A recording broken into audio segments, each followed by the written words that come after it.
This week on Jerusalem Dateline, Israel warns of an upsurge in terrorism ahead of the Jewish holidays. What's behind the trouble? And Israeli Defense Minister Gantz tells world leaders the way they deal with Iran now will determine their future.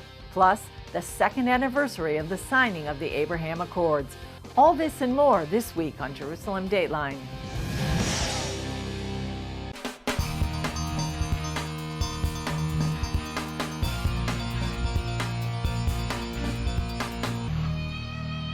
Hello and welcome to this edition of Jerusalem Dateline. I'm Julie Stahl.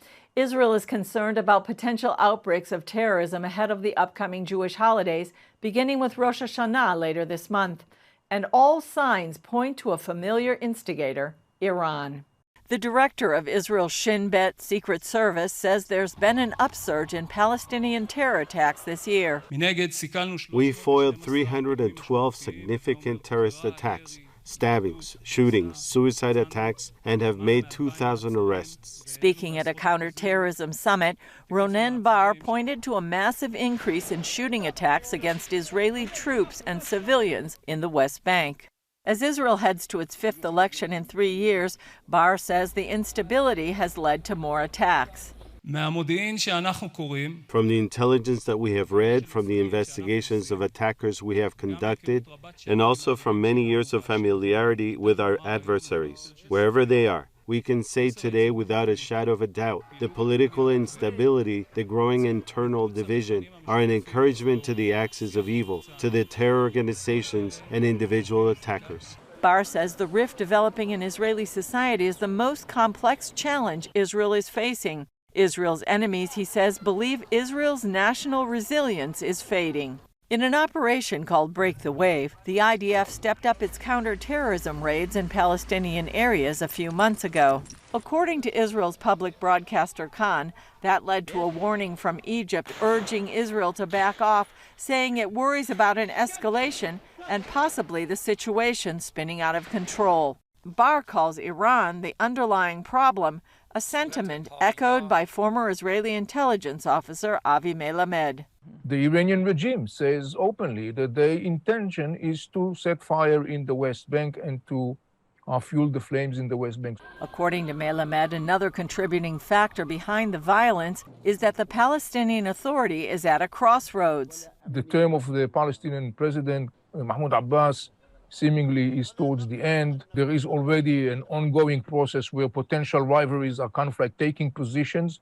There is a lot of weapons in the West Bank. Should Abbas leave the picture, Melamed describes one scenario being a power vacuum leading to an internal armed struggle between Palestinian factions. And even now, there's weakening of the Palestinian Authority's sovereignty in parts of the West Bank in places like Jenin, Hebron, and Nablus. This is a very alarming process, and this is, by the way, one of the major reasons Israel is constantly and recently increasingly intercept that phenomenon, and particularly in those hubs or pockets. According to Bar, the PA security forces need to be strengthened in order to restore calm, and their public wants that too. But it's up to the PA to do it. Israel's Defense Minister Benny Gantz is warning that when it comes to Iran, the world faces two different realities depending on the choice leaders make. And he says the time to choose is now.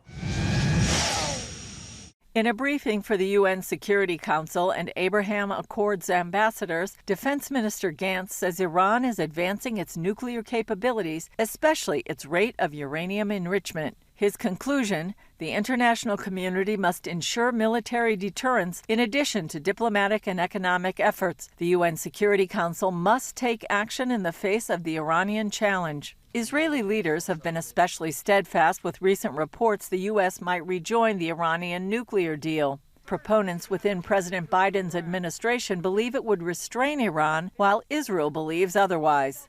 In New York, Gantz told the annual Jerusalem Post conference world leaders must choose the reality they want in 10 years. Options are growth of Iranian radicalism or progress such as the Abraham Accords. Gantz calls the first scenario alarming. In this case, Iran succeeds to tear apart the Middle East in a calculated and bloody manner with 3 practical steps. First, Iran systematically based itself in the region via proxies, providing them with personnel, advanced weapons, and military know-how. So far in 2022, Gantz has seen a sharp rise in Iranian attacks using advanced weapons like drones and surface-to-surface missiles. Secondly, while the Iranian people suffer economic hardship at home, Iran spends huge budgets on terrorist organizations. Today, Iran provides more than $1 billion per year to its proxies in Lebanon, Yemen, and in Gaza. Resuming an agreement would lift Iranian sanctions and release another $1 billion to the regime. Lastly, Iran bases itself in the region by building massive terror industries. The picture only darkens if Iran will be allowed to gain this nuclear dangerous umbrella. Gantz says the second choice toward progress in the region requires strong leadership, unity, and pragmatic steps to address Iranian aggression. First, we must strengthen industrial and economic ties, followed by diplomatic, intelligence, and military cooperation under the CENTCOM umbrella. Secondly, we must insist on regional and global security. And regardless of a diplomatic solution, we must ensure credible military deterrence. The coming months and years will determine which road world leaders choose. Coming up, the second anniversary of the signing of the Abraham Accords.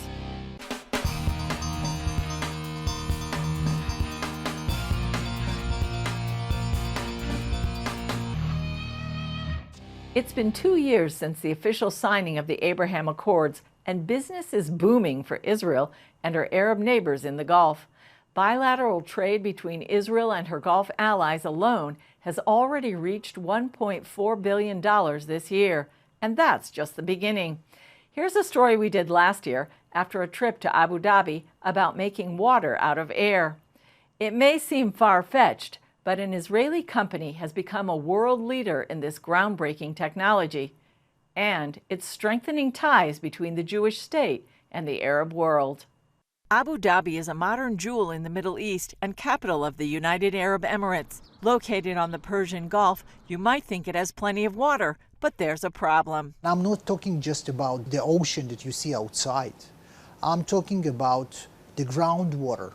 It's all very, very salty and undrinkable. Last year, the UAE became the first Arab state in more than 25 years to make peace with Israel when it signed on to the Abraham Accords.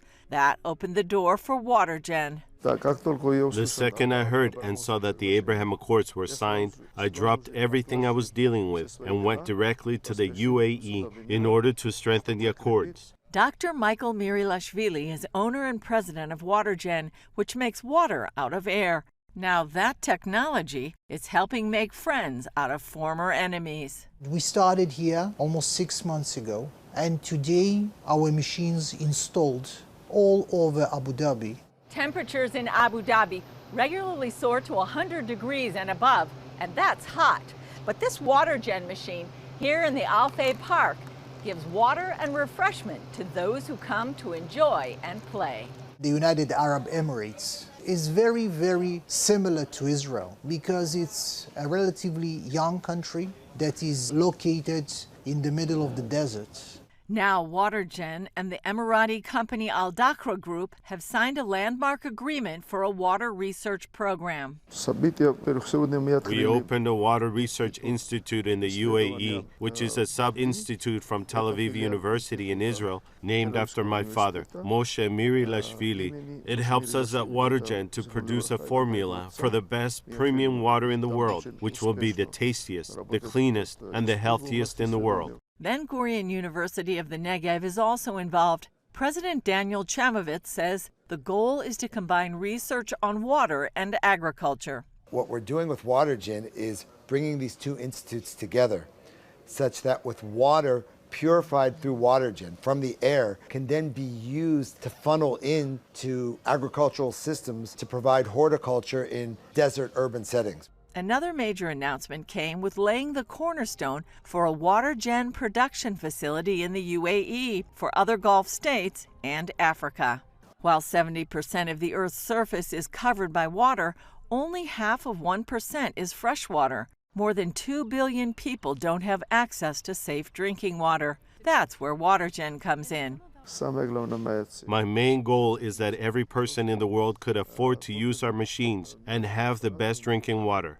WaterGen co-CEO Michael Ruthman explains how WaterGen works. For the last 100 years, people were using a very, very simple mechanism called the heat exchanger in order to cool air.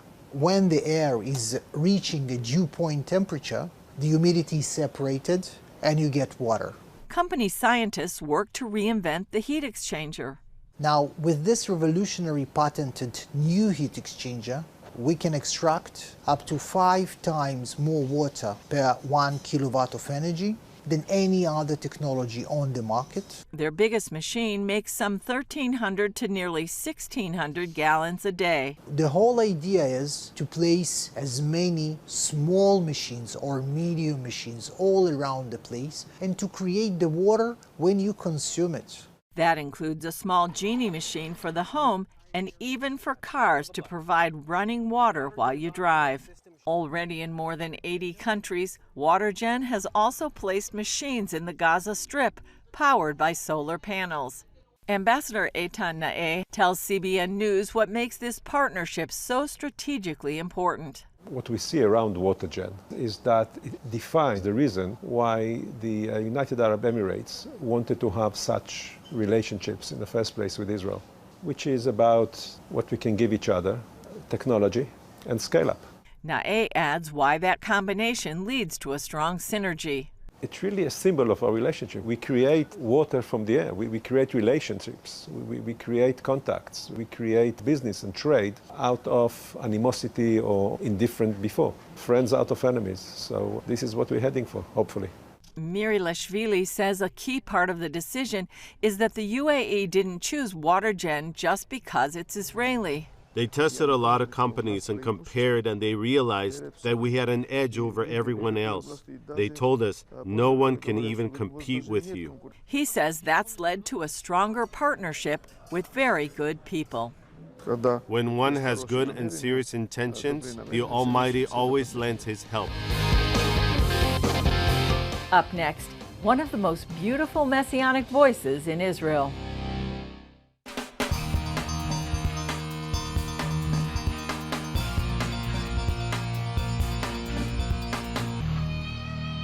Some of you may or may not know that there's a lot of musical talent among Israeli Messianic believers.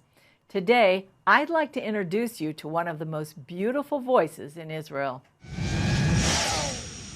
במדבר קול קורא כאן במדבר במדבר קול קורא כאן במדבר. So Rebecca, everyone wants to know who's this amazing young singer who sings with Shiloh Ben Hod. Tell me, who are you?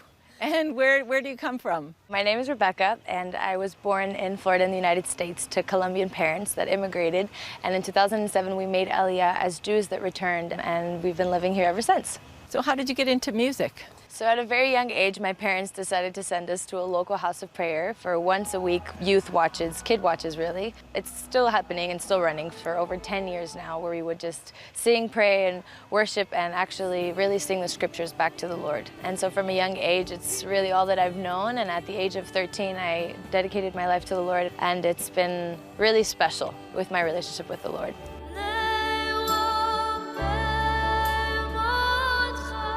Music opportunities have been lately, I'd say the past 5 years, since I served in the military, and throughout that was probably the first time that I collaborated with Praise for Israel, where they take worship music that is written by locals and then they put on a concert once a year.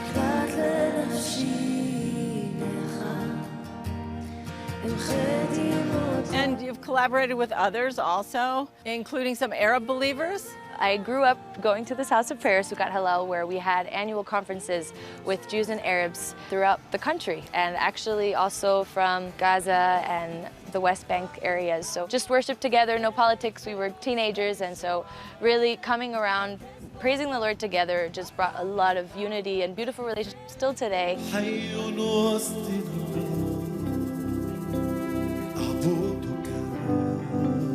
you you could really say that the music is kind of a reconciliation or a unifier. I've seen so much healing, and I've seen also just hearing a lot of testimonies, just how we focus together on the Lord and what He's doing and who He is. Let's talk about a recent one, Bamidbar. Bamidbar is in the desert, and it's actually our latest music video / worship song that we just released, and it's taking place in the Judean desert, and it's actually our first song that we wrote as a collaborative. So we have been rebranding to Solu, and Solu is a Hebrew word taken from Isaiah 40, where Isaiah basically declares, build up a highway, prepare the way for the Lord and for His return. So we really do feel called to be a voice in the desert crying, preparing the way for the Lord's return. So in general, how important do you think music is to the Israeli community, the Israeli public? I've heard this really interesting thing that they say that when people sing the same song, our hearts beat at the same pulse. So there is a very unifying factor that happens whenever we do sing and worship together. So it's been really, really special to see the power of Israeli worship written by natives, indigenous people that can touch the local body, that can touch even local people that do not believe in Yeshua. And then worldwide, the importance, we know that Israel was called to be a light to the nations from the beginning. And so we really do believe that the Lord has called us to be a voice from Jerusalem out till the ends of the earth. What has the response been from the world, from outside Israel, to your music? During COVID, people didn't really have live Hebrew worship going on in the local community because of lockdown. So we started posting videos on YouTube, Hebrew worship, and then suddenly not only the local body started listening, but worldwide. And so it kind of blew up. So you sing in English, you sing in Hebrew. Do you think you'll sing in Spanish too? Yeah, so being a Colombian, it's in my blood. I have a very heavy burden for South America, for Latin America. What's your hope for your music? What do you want to see it do? What impact do you want to see it have? First and foremost, as an Israeli and as a Jew, I mean, my desire is to see Israel be saved. And of course, the next generation. I've really big burden for the youth, so it's not necessarily, I would say, only writing and singing music, but also just teaching them the importance of being a prophetic voice.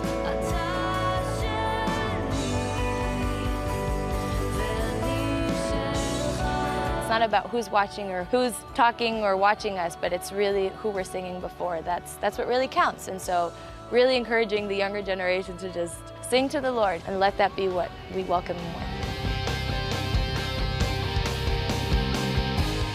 Still ahead, a look back at the British conquest of Jerusalem and the Holy Land more than 100 years ago.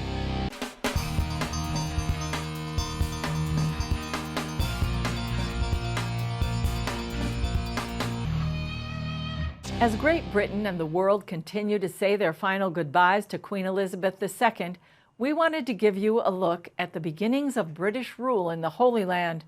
In 1917, long before Queen Elizabeth took the throne, British General Allenby conquered Jerusalem. Here's a story we did on the 100th anniversary. A Hanukkah miracle and a Christmas present. That's what Jews and Christians called the 1917 British conquest of Jerusalem. 100 years later, Jerusalem commemorated the victory with a reenactment. 2 weeks before Christmas, and on the first day of Hanukkah, the British Imperial Army entered Jerusalem under the command of General Edmund Allenby. After General Allenby walked into the old city through the Jaffa Gate, he came here to the Tower of David and received the keys to the city, marking the end of 400 years of Ottoman rule. Henry Allenby, a relative of General Allenby, read from the same declaration of 1917. Every sacred building, monument, holy spot, shrine, traditional site of whatsoever form of these three religions will be maintained and protected. General Allenby, he was a great military man who conquered the land of Israel and understood our city Jerusalem and its role in the world.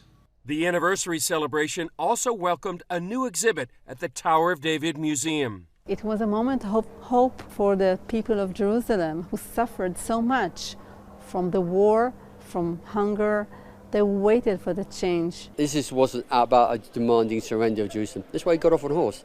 He wanted to show humility. The great-grandson of Major General John Shea, who accepted the surrender, also joined the celebration. To be here on the 100th anniversary of the surrender and of Allenby's entry into Jerusalem is very proud-making and also rather humbling.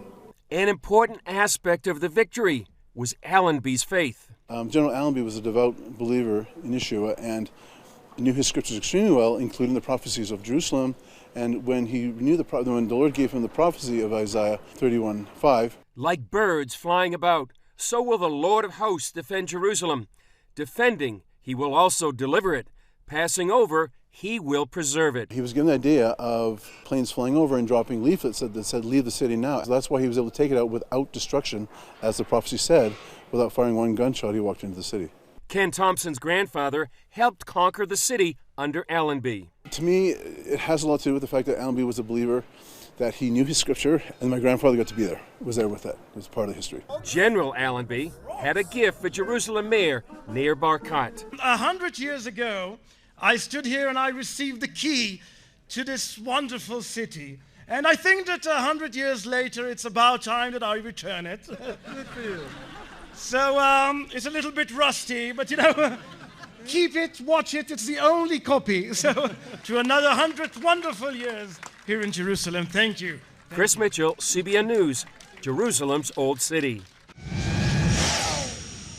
That's all for this edition of Jerusalem Dateline. Thanks for joining us. Remember, you can follow us on Facebook, Twitter, Instagram, and YouTube, and you can also access CBN content through our CBN News and other CBN apps. And don't forget to sign up for our email blasts so you can continue to receive all of our exciting CBN content. And remember, the God who's watching over Israel, and you and me, neither slumbers nor sleeps. I'm Julie Stahl. We'll see you next time on Jerusalem Dateline.